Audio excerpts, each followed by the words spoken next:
ibu menerapkan ini, ibu bisa A. Nih coba, ya. Nah, ya. Ini butir-butir yang ditanyakan saat akreditasi. Tugasnya ibu sekarang apa? Mengumpulkan dokumen sebanyak-banyaknya. Pergunakan media sosial. Ya, maksudnya kan sudah ada. Setiap ada kegiatan posting. Karena kalau kita menyimpan di sini, ini punya kapasitas untuk menyimpan. Ibu, nah, saya langsung saja. Kalau itu tahun depan instrumennya belum berubah. Nah, misalnya nih ya. Berubahnya nggak banyak, Kak. Nah, mulai sekarang nih, nilai agama moral ya, itu nilai agama moral butir 1, 2, 3. Ibu simpan sebanyak-banyaknya ketika anak berdoa, ketika anak sholat, ketika ibu mengajarkan tentang perilaku saling hormat, itu difoto, didokumentasi, dikumpulkan. Ketika mengajarkan sikap jujur, tolong menolong, itu dikumpulkan. Itu mau didokumentasikan gimana? Didokumentasikan di hasil karya, foto berseri dan video. Jadi untuk dokumen butir 1, 2, 3 itu kan asesor ingin membuktikan apakah lembaga ini sudah mengajarkan anak nilai agama moral tentang sholat, tentang berdoa. Ketika hanya foto sholat maka itu kurang kuat. Video. Jadi ibu nanti bagi tugas, ada yang memvideokan anak sholat, disimpan di Facebook. Anak berdoa tidak mungkin foto kan, berarti harus video. Anak salim, masuk sekolah, jabat tangan, disalim, foto, hormat pada orang tua, menolong teman, kalau ada kegiatan Jumat beramal, ada temannya sakit, difoto, didokumentasikan, buat arsip tertulis kapan mengunjunginya, anak siapa yang dikunjungi, buat di program sekolah nanti kegiatan Jumat beramal. Sudah selesai 1, 2, 3 sudah masuk. Nah, kalau yang mengajarkan tentang berkata baik, kemudian jujur, itu kira-kira bisa kita tuangkan di apa catatan itu? Iya, di catatan anekdot bisa munculkan di ini di modul ajarnya kalau nanti pakai modul ajar pada nilai agama moral ya, nilai agama dan budi pekerti. Anak diajarkan untuk bersikap jujur, main peran kantin kejujuran misalnya, itu kan lucu. Video itu boleh video ya, foto kurang, jadi yang berupa action itu harus video. Nah, kebanyakan lembaga itu tidak punya arsip, HP-nya hilang, memorinya penuh, sehingga jadilah apa dia sudah melakukan, tapi tidak bisa dibuktikan, sehingga nilainya berkurang. Oke, itu 1, 2, 3. Itu kalau saat ini ada 26 butir. Itu 1, 2, 3. Butir berikutnya adalah fisik motorik. Videokan anak senam, videokan anak main bola, videokan anak olahraga, videokan anak cuci tangan, videokan anak gosok gigi, potong kuku, berkreasi ya. Nah, ya itu di poin lain nanti ya. Tuh. Kemudian bahasa, ketika guru bercerita, ketika anak bercerita, ketika anak menampilkan karya-karyanya, itu difoto semua, disimpan. Kalau punya foto disimpan. Kemudian kognitif, nah kognitif ini yang paling banyak gak ada nilainya. Seperti tadi, kegiatan tadi itu adalah bagian kognitif. Rata-rata lembaga gagal menampilkan ini. Karena pertanyaannya, apakah pendidik sudah menstimulasi anak untuk menyelesaikan masalah?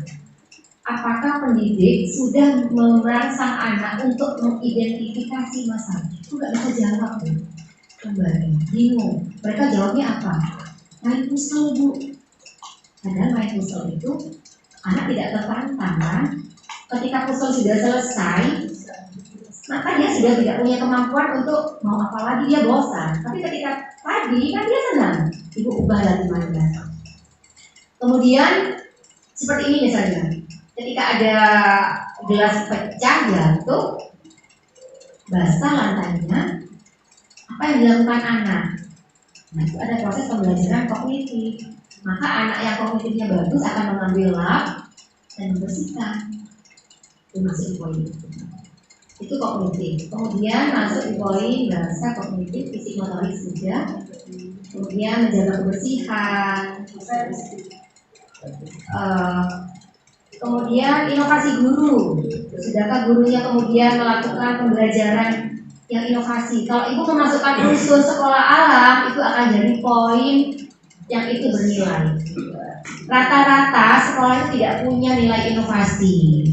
Caranya biar dimasukkan dalam kurikulum operasional satuan pendidikan, dimasukkan ke kurikulumnya bahwa sekolah ini sedang merancang sekolah alam. Sekolah alam itu apa? Kegiatannya lebih banyak berbasis pada alam, back to nature, memanfaatkan lingkungan sekitar. Foto-fotonya dibuka, pemanfaatan bahan bekas, itu akan jadi nilai inovasi. Kemudian memasukkan unsur konteks lingkungan dalam kurikulum. Di sini daerah apa dekatnya? Misalnya anak Sawah. Sawah. Berarti anak diajak untuk belajar bercocok tanam. Anak mengenal proses dari beras dan padi menjadi berkualitas. Kemudian gurunya sudah aktif nggak ikut kegiatan PKB, kegiatan pengembangan profesi? Nilainya kalau dia sudah dapat itu harus 32 jam ya. Kalau cuma seminar itu tidak diakui. Harus 32 jam. Berarti workshop, pelatihan, diklat, biptek. Dibuktikan dengan apa? Dibuktikan dengan siaga. Akan bertambah lagi kalau itu dimasukkan dalam unsur program tahunan, kegiatan peningkatan kompetensi guru. Guru setiap bulan wajib ikut kegiatan ini. Kemudian dibiayai oleh lembaga, muncul di RKAS. Itu baru nilainya di. Kemudian yang paling tinggi nilainya ini pendekatan saintifik, pendekatan berbasis proyek. Jadi mulai sekarang ibu itu melakukan pembelajaran berbasis proyek selain untuk meningkatkan kualitas pendidikan juga ke arahnya ke akreditasi. Kalau ketika kita asesor datang kemudian melihat ibu itu banyak menggunakan kertas, maka 3 butir sudah tidak akan dilihat. Tapi ketika ibu melakukan pembelajaran berbasis proyek, maka poin-poin penuh isinya. Karena pertanyaannya adalah, apakah guru sudah memfasilitasi anak untuk merdeka belajar? Dibuktikan dengan apa? Banyaknya ragam media yang dipakai, banyaknya ragam fasilitas berupa lospap yang dipakai. Nanti arahnya ke saintifik. Nah ini Bu. Nah kalau ibu nanti di sekolah seperti ini, maka nggak ada nilainya di kami asesor. Kalau kegiatannya seperti ini berbasis proyek, maka nilainya tinggi. Sama dengan seperti ini, saya tulis.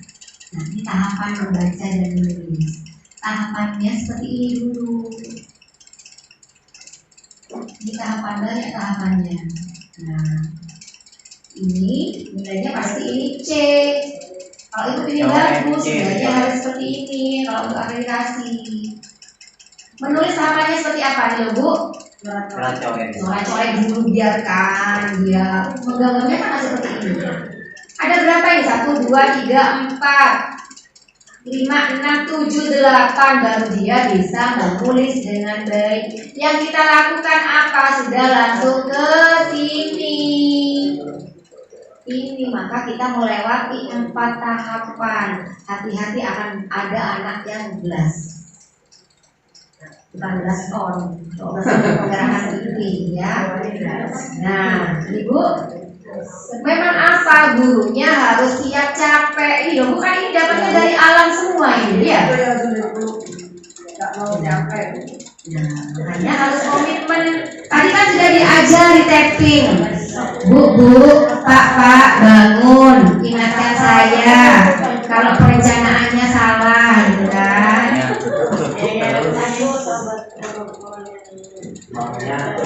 Maunya yang instan aja. Nah, ini Bu.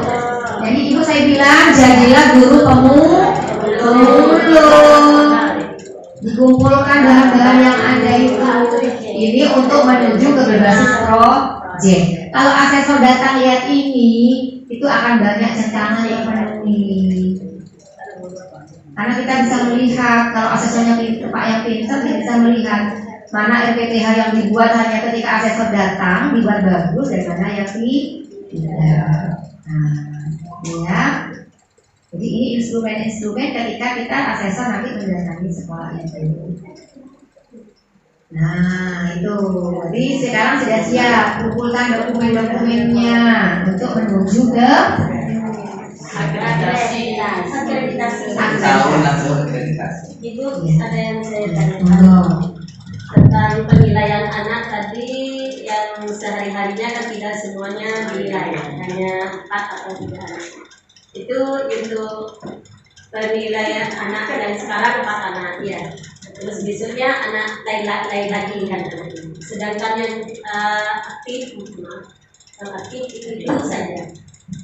Yang itu saja ya. Yang ada yang 1-2 anak yang kadang tidak melakukan karena masih awal masuk. Terus apakah yang tidak mau itu penilaiannya yang ya di taraf apa ya, masih BB apakah untuk penilaian itu penilaian yang 4 anak itu dipilih dulu atau spontanitas waktu itu yang aktif atau bagaimana caranya? Ya, terima kasih pertanyaannya bagus. Semua anak harus dinilai, tetapi ada strateginya. Strategi akan kita bisa mendapatkan penilaian yang optimal adalah dengan membagi anak itu. Ya, yang pertama, muridnya 15. Satu hari ibu punya berapa hari? 6 hari. Maka hari pertama ibu rencanakan Ani ABC, anak ABC. Selasa anak DEF. Berikutnya anak GHI. Terus sampai 15 anak itu selesai. Jadi bukan anak-anak yang saat itu muncul, bukan. Tapi setiap anak dinilai hanya diberikan waktu yang berbeda. Kan 15 ya? 15 dibagi 6 berapa?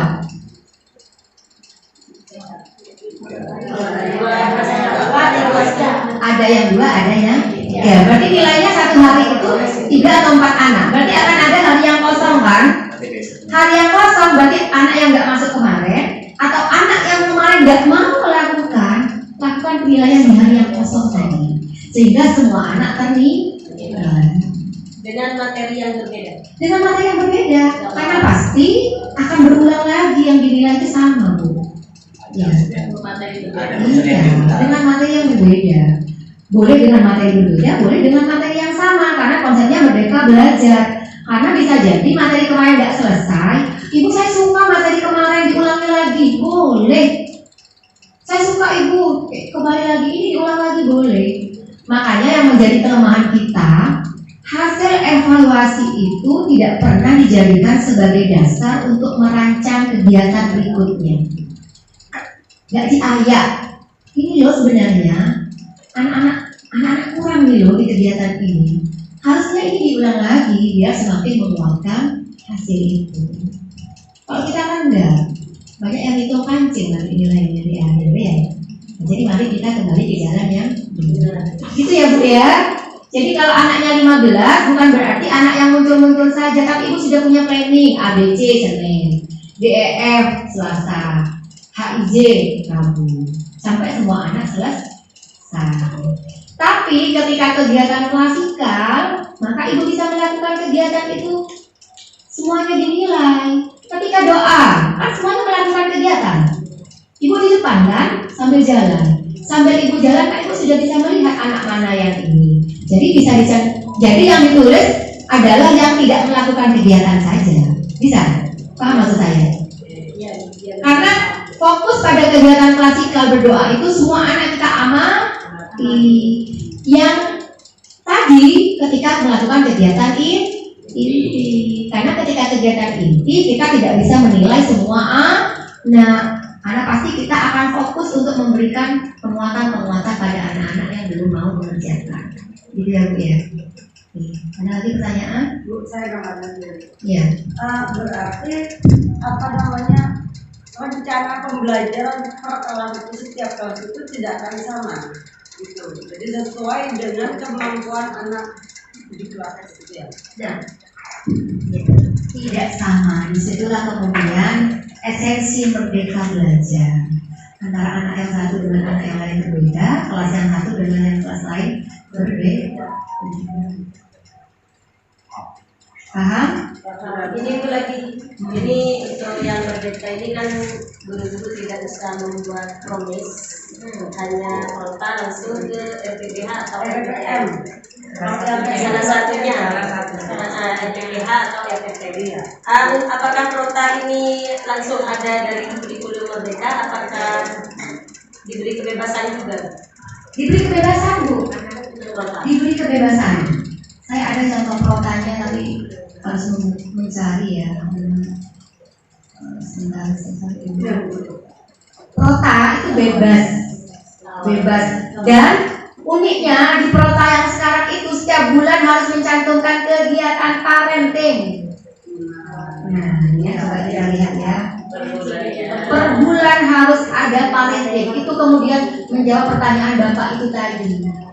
Sebentar, saya buka. Mengubah mindsetnya. Iya, gitu ya. Mudah-mudahan segera ketemu ya. Coba. Di jenis prota ya.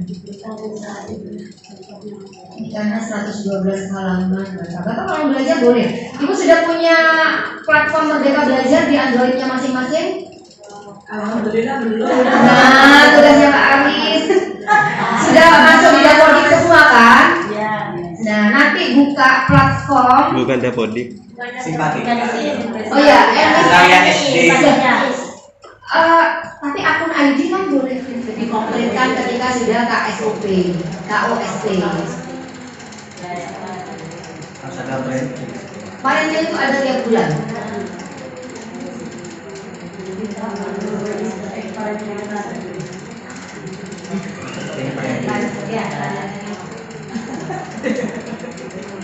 Ya, seperti itu di contohnya. Jadi sudah terjawab.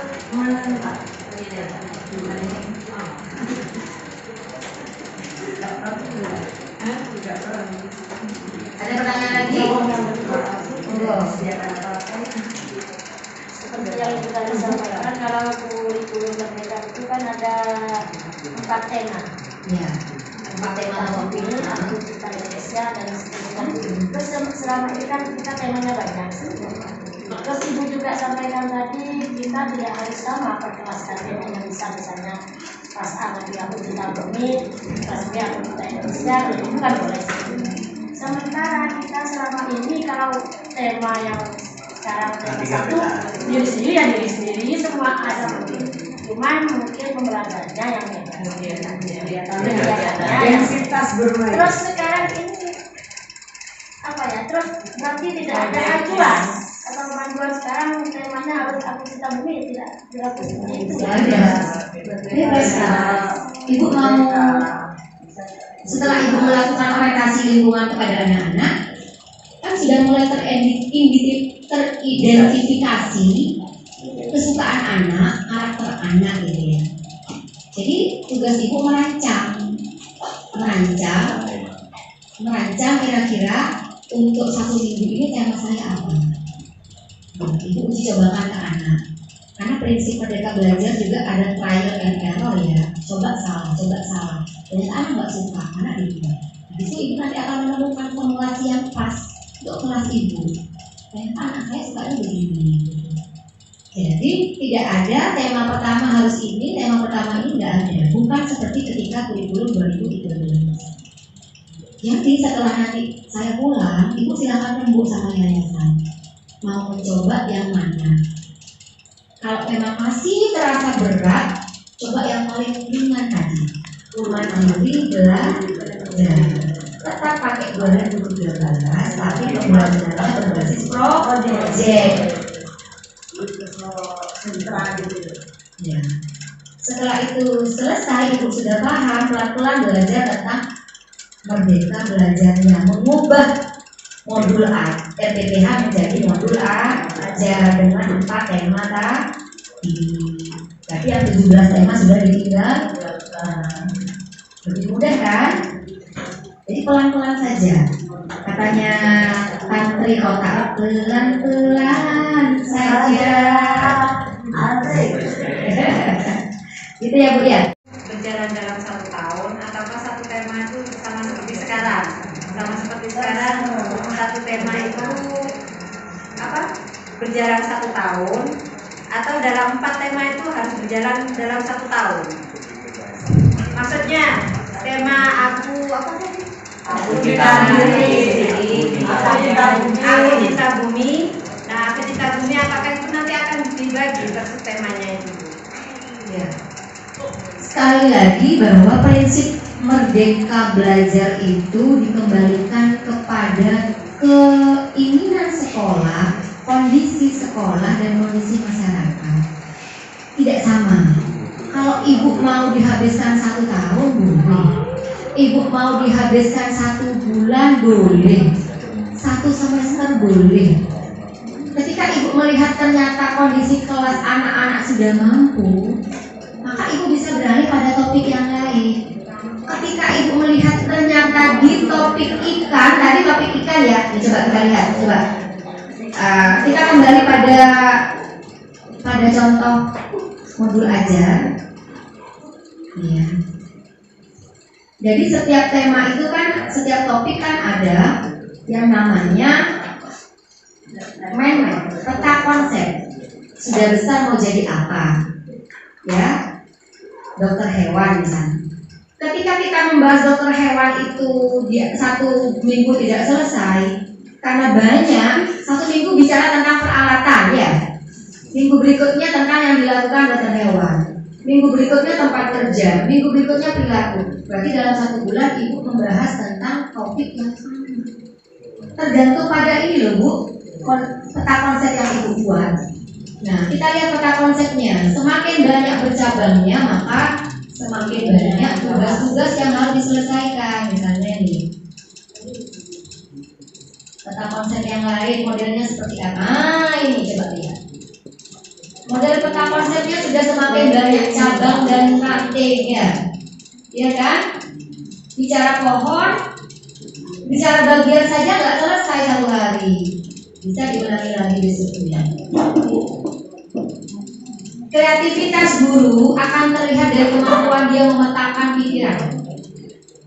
Kalau ibu sulit membaca, kalau ibu jarang membaca, maka peta konsepnya paling hanya 1 ranting, 1 dahan.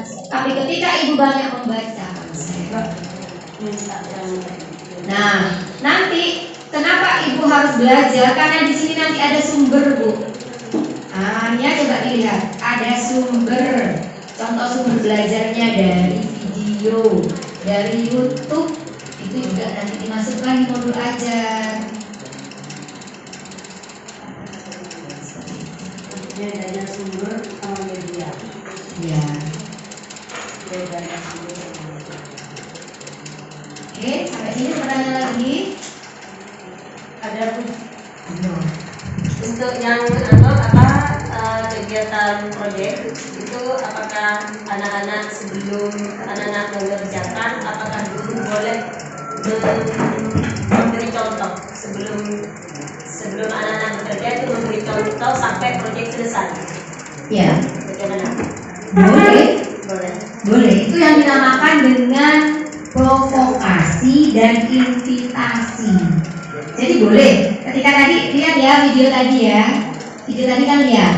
Nah, jadi nanti boleh ibu tulisi cara menuliskan huruf B, sudah ada. Di tempelan-tempelan tadi tuh Bu, yang tadi video saya setel. Nah, itu ibu boleh memberikan pengalaman belajar pada anak ini. Ada lagi?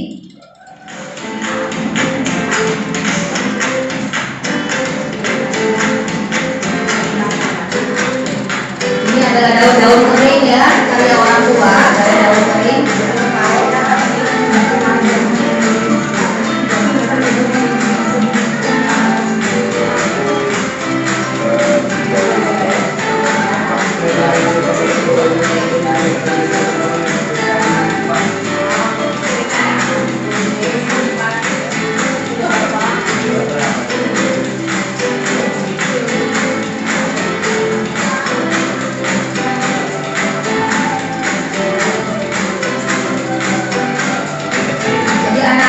menjual produknya bersama orang tuanya dari kearifan lokal. Ini waktu pelajar Pancasilanya juga masuk nggak di sini? Tidak. Belajar jual beli ada di sini.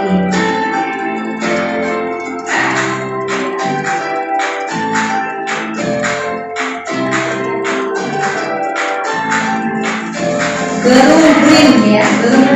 Jadi semua tema ada di situ. Nah, tema pantai. Ini orang tua loh, bukan guru ya. Jadi ketika tema pantai semuanya pakai tema pantai. Nah, semua barang ada labelnya untuk mengenalkan literasi. Berung kemayu. Ini semua orang tua, semua ada namanya di situ.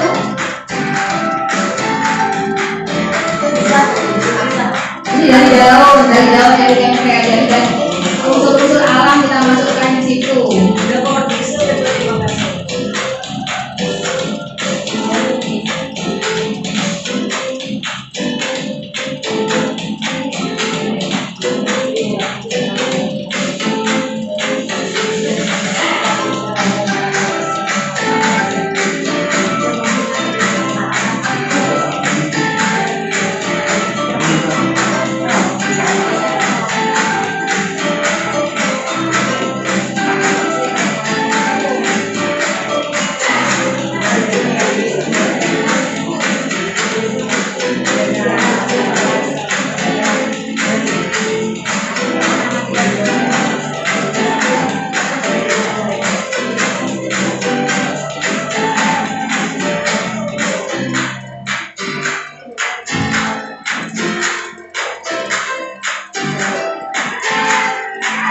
Itu adalah kolaborasi dengan orang tua. Itu bisa menjadi sebuah proyek karya praktik baru. Ya, Alhamdulillah kalau kami sih sudah sering melakukan itu. Tinggal bagaimana memanfaatkan barang-barang yang ada di alam itu. hanya memang tidak semewah ini karena kami juga ya tidak konstan langsung. Tidak apa, itu kan disesuaikan dengan memang keadaan masing-masing. Tapi itu menjadi sebuah, artinya begini. Makanya saya bilang jenengan itu sebenarnya kan sudah punya potensi ya. Tapi bagaimana potensi itu kemudian lebih dikembangkan dan disesuaikan dengan arah Merdeka Belajar. Yang tadi saya bilang di awal, saya mencuri ilmu itu dari Nurul Hikmah. Ya, dalam tanda kutip mencuri. Saya banyak mencuri ilmu di mana-mana, Bu. Jadi saya sudah ketika saya awal-awal mendirikan sekolah itu, kalau teman-teman di sekolah ngajar, saya jalan nih ke Nurul Hikmah, ke Nawaro, ke Isa, saya jalan semua. Mungkin nggak ada yang tahu kalau saya proses itu belajar mengamati saat itu. Yang baru saya ambil, saya adopsi di Malang, Surabaya, di Al-Falah, di Jakarta, semua saya ditangi sendiri.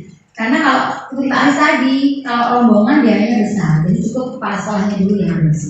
Saya ambil, saya buat karya-karya itu, saya bukukan, dan maju 2018 itu saya jadi kepala sekolah nasional tahun 2018. Itu ilmu yang saya ambil berapa tahun, baru saya kemudian implementasikan pelan-pelan. Nah, sekolah ini kok sudah punya bibit nih, guru-gurunya kan sudah bagus, sudah berkarakter, sudah punya budaya. Budaya di sekolah lama kan sudah ada, tinggal kemudian mengembangkan di sekolah yang bagus. Seperti itu ya Bu ya? Oke, terakhir mari kita ke depan, ada sedikit oleh-oleh buat kita lebih melihat apa sebenarnya yang menjadi bagian penting dari pertemuan kita ya. Kita lihat ini ya Bu ya. Kita lihat ini sebentar.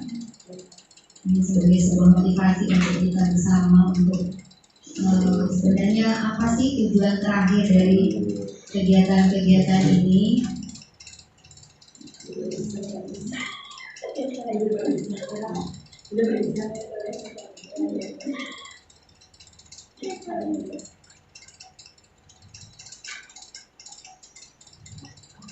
Kita lihat ini ya Bu ya. Video ini selalu saya berikan ketika akhir sesi kepada orang tua juga. karena ini menjadi sebuah pesan moral ya. Kita akan menjadi apa dan menjadikan apa anak-anak kita. Tujuannya sebenarnya satu ini ya Bu ya. Mari kita saksikan bersama.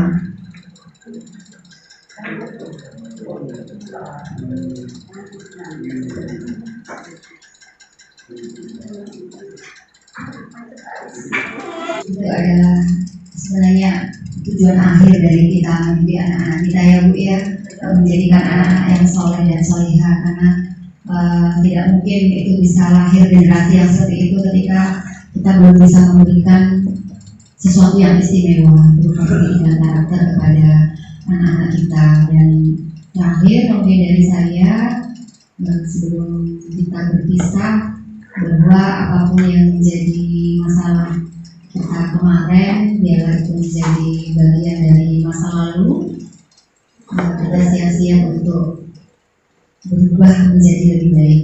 Ibu tahu tentang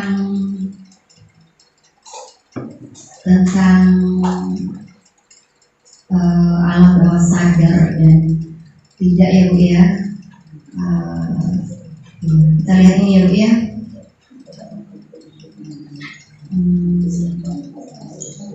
Jadi ada namanya ini ya Bu ya. Jadi sangat penting sekali untuk memasukkan ini ke anak-anak kita. Ada alam bawah sadar dan tidak. Nah, ketika pesan kepada orang tua ini sangat penting. Ketika parenting boleh disampaikan. Ketika anak-anak tidur, maka masukilah alam bawah sadar mereka dengan memberikan penguatan-penguatan bahwa kamu harus bagaimana, kamu ingin jadi apa keinginan kamu. Dan itu juga bisa diberikan guru. Kalau ibu kenal namanya hypno parenting, hypno teaching, saya pernah belajar hypno teaching itu di Malang. Jadi bagaimana menghipnotis murid-murid, menghipnotis guru-guru, itu ada tekniknya. Dan itu masuk ketika kita belajar tentang gelombang alfa, beta, gamma, dan delta seperti itu. Nah itu nanti bisa ibu pakai ketika ibu mengajarkan itu kepada anak-anak dan juga kepada orang tua. Itu ada pertanyaan sampai di sini? Cukup ya. Terima kasih untuk kebersamaan yang luar biasa pada hari ini. Saya ada sedikit oleh-oleh Pak Aris buat teman, karya dari teman-teman guru yang tadi sudah ditempelannya tempelan banyak siapa Pak? Nah yang tempelannya banyak boleh maju ke depan. Saya Sudah dibuat ya? Oke, saya berikan kepada yang paling aktif, Bu Iin. Silakan Bu Iin maju ke depan. Saya berikan sedikit cindera mata dari sampang. Alhamdulillah.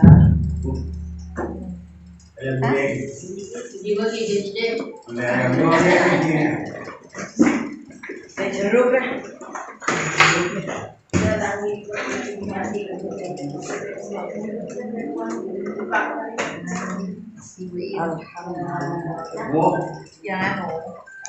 Saya apa tahu gitu. Orang lagi ini kan, cocok lah ke sesi kafe. Aku gelas kafe. Iya aja keter lewat. Yang tangga, yang tandanya, Dia tas. Kerjaan guru TK kan seperti ini ya Bu ya? Iya. Ibu jangan buang, nanti kalau akreditasi Ibu punya nilai tambah inovasi. Dikumpulkan karya-karya Ibu, kemudian tinggal kasih sedikit tulisan kan untuk narasi cerita, bisa diterbitkan, sudah muncul ISBN-nya nanti. Ya, nanti saya bantu kalau butuh misalnya mau diterbitkan, monggo. Banyak penerbit sekarang bisa menerbitkan. Ini kan sederhana tulisan-tulisan. Ini sudah jadi nilai tambah sehingga nanti akreditasinya bisa dapat nilai monggo. Saya berikan sama Ibu yang tadi meminjamkan bolpen paling banyak. Monggo Ibu silakan. Iya. Itu gambarnya sama ceritanya ya. Iya. Kan Ibu sering bikin kayak gini, dikumpulkan aja. Gambar seri itu nanti bisa diterbitkan. Kalau sudah punya ISBN ini Bu, nilainya mahal. Ini yang mahal, barcode-nya ini, ya. Jadi guru-guru Sampang saya sudah fasilitasi untuk buat seperti ini. Saya bawa banyak. Ini karya-karya kami, ya. Masalahnya gambarnya itu Bu, ya.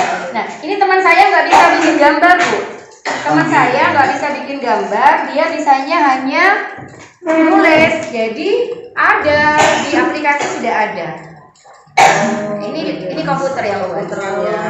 Ya. Nah, gampang kan? Jadi nanti ketika aplikasi jenengan sudah punya nilai tamu. Ya, oke.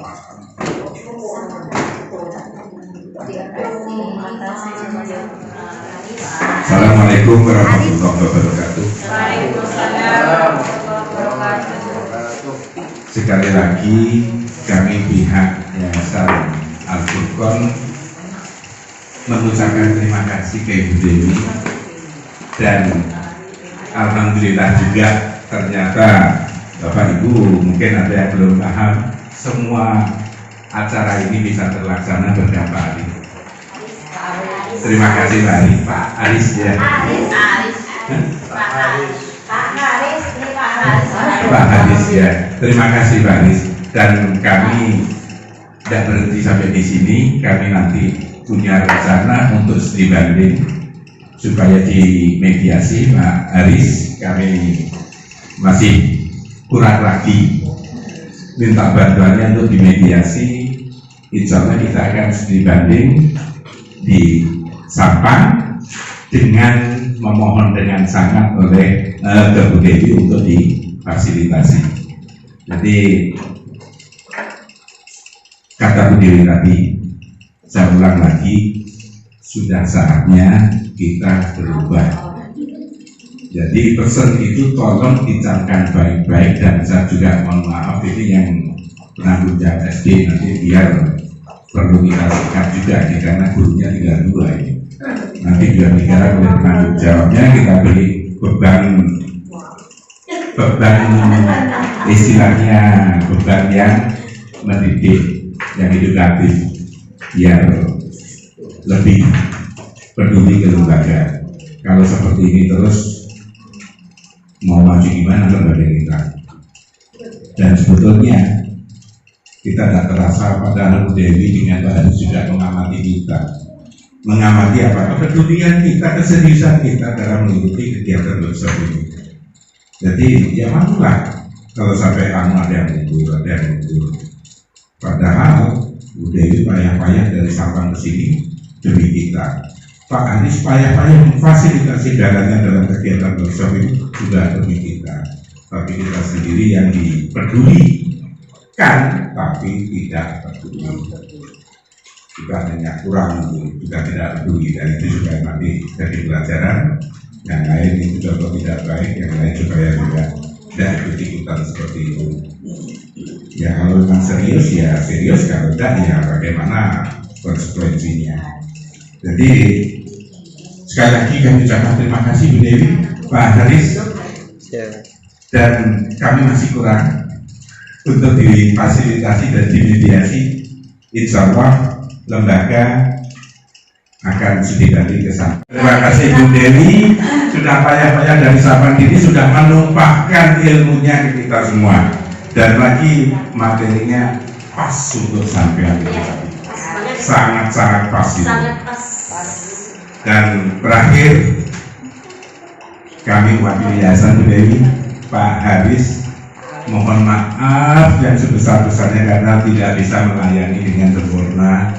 Hanya ini kemampuan kami, dan ya mohon maaf, sekali lagi mohon maaf, kami tidak bisa secara maksimal melayani Bu Dewi dengan Pak Haris yang sudah sangat susah payah mengadakan kegiatan workshop ini. Dan saya cukupkan dari wakil dari Yayasan Bu Dewi, Pak Haris. Terima kasih. Sekali lagi terima kasih. Assalamualaikum warahmatullahi wabarakatuh. Terima kasih kepada Ketua Yayasan yang telah kembali. Saya selaku pembantu acara juga berterima kasih sebenarnya pada Bu Dewi yang telah meluangkan waktunya ke sini, sehingga kami bersama-sama memperoleh ilmu, dan kami insya Allah akan berbebas sesuai apa yang diharapkan Bu Dewi dan Yayasan. dan semoga ini bermanfaat bagi kita semua dan Allah Subhanahu wa taala.